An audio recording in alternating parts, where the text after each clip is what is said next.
Dominic, let me ask you a question. When it comes to greenwashing, or in fact, to be honest, any form of kind of over-optimistic misinformation that an organization might share across the board in terms of its sustainability credentials, what's your take on that slightly awkward relationship, if you like, between we have a marketing or a communications function within an organization which is geared towards achieving particular like commercial outcomes of growth, sales, etc., and therefore has a proclivity to wanting to be optimistic, perhaps in terms of use of messages and use of sustainability reports to position an organization in a certain way, versus the potential longer term detrimental impact of potentially being over optimistic or potentially misleading, and then what that does to your brand's reputation moving forward. What's your take on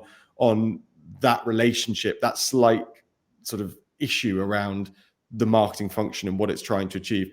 And equally, what is the way, what in your experience, what are the cultural norms or the governance norms that enable that issue to be addressed?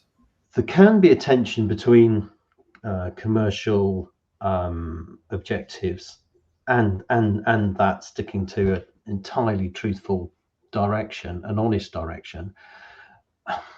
And the mix will always be the right one for you in a particular circumstance. But I would always come down on the side of people are going to believe you if you're authentic and accurate.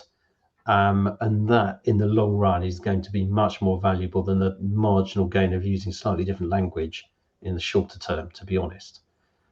That's what's going to get you people coming back and staying to you.